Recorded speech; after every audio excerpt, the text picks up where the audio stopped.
Halo saudaraku, dimanapun saudara berada pada saat ini, saya rindu untuk membawa kita belajar dari firman Tuhan di dalam Yakobus pasal 1 ayat 19 sampai ayat yang ke-27. Saya tidak akan membaca semua ayat ini, tetapi saya harap saudara bisa membaca firman ini di dalam Alkitab saudara masing-masing. Nah, dalam ayat ini diberi judul atau perikop pendengar atau pelaku firman. Dan di dalam ayat yang ke-22 mengatakan demikian, tetapi hendaklah kamu menjadi pelaku firman dan bukan hanya mendengar saja, sebab jika tidak demikian, kamu menipu diri sendiri. Nah saudara, dari ayat ini saya mengangkat satu tema untuk kita belajar bersama, yaitu menjadi pelaku firman. Dikatakan bahwa firman itu mampu menyelamatkan jiwa. Itu tercatat di dalam ayat 21. Kemudian di dalam ayat yang ke-25 dikatakan bahwa firman itu mampu memerdekakan kita. Merdeka di sini artinya merdeka dari dosa, artinya kita tidak terikat dari dosa. Jika demikian, kalau kita sudah melihat betapa besarnya kuasa firman itu, pertanyaannya, mengapa banyak orang Kristen yang sampai pada saat ini masih hidup di dalam keterikatan dengan dosa?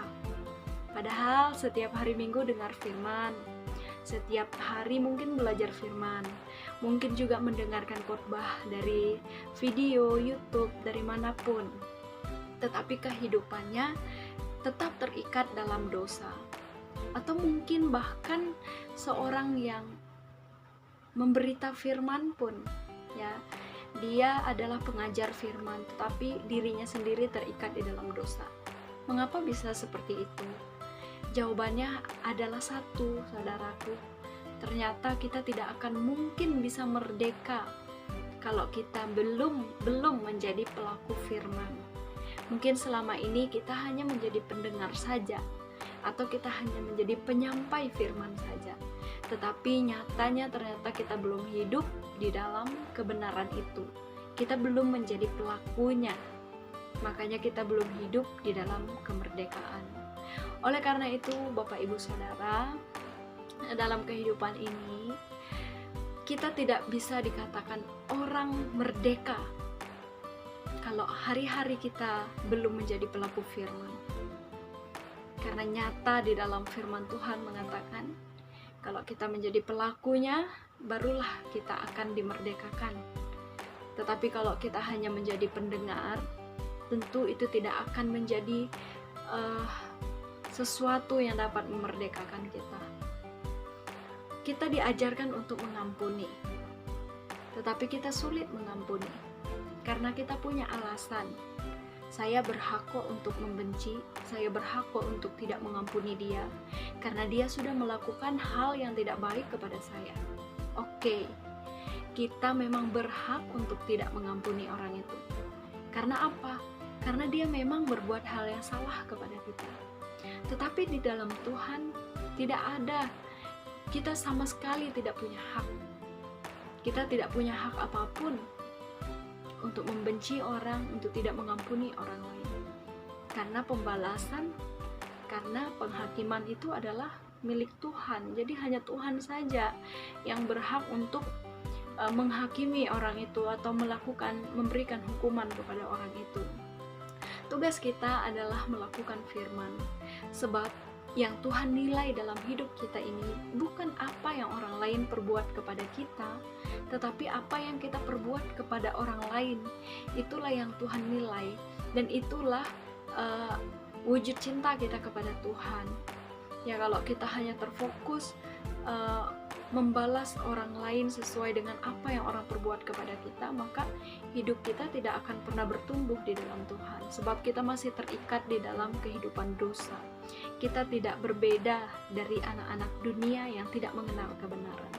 Saudara, kalau hari ini kita mengatakan kita orang Kristen, kita wajib melakukan firman. Kita tidak hanya wajib mendengarkan saja, tetapi menjadi pelaku. Dan biarlah hari-hari kita perlu menyadari bahwa setiap hari adalah ujian bagi kita untuk menjadi pelaku firman. Setiap hari, mungkin hari ini kita ketemu dengan orang yang menyebalkan atau orang yang menyakiti hati kita. Maka disitulah kesempatan yang sangat indah bagi kita untuk membuktikan diri di hadapan Tuhan bahwa kita melakukan firman, kita memberikan pengampunan, kita memaafkan, kita mengasihani orang lain. Begitu juga dengan hal-hal yang lain, apapun yang kita alami. Kalau hari ini kita punya kesempatan untuk berbohong, di situ juga kita punya kesempatan untuk memilih tidak berbohong. Sebenarnya itulah perjuangan kita setiap hari, Bapak Ibu Saudaraku, yaitu bagaimana hari-hari kita lalui dengan berkenan di hadapan Tuhan. Kita berusaha melakukan firman Tuhan. Sebab itulah yang abadi. Tidak ada yang abadi di dalam dunia ini. Apapun yang kita cari, apapun yang kita kejar, apapun yang kita miliki pada saat ini, semua itu akan hilang lenyap ketika saudara dipanggil pulang.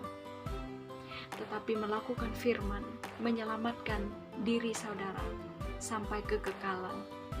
Dan itu tidak akan bisa diambil oleh orang lain. Sekalipun orang membakar gerejamu, sekalipun orang membakar tubuhmu, mereka tidak bisa membakar imanmu kepada Tuhan. Oleh karena itu, saya mengajak kita, mari kita melakukan firman setiap hari. Ya, memang dimulai dari mendengarkan firman dan belajar firman Tuhan. Kiranya firman renungan ini menjadi satu peringatan bagi kita, renungan bagi kita, bahwa hidup kita harus menjadi pelaku firman. Amin.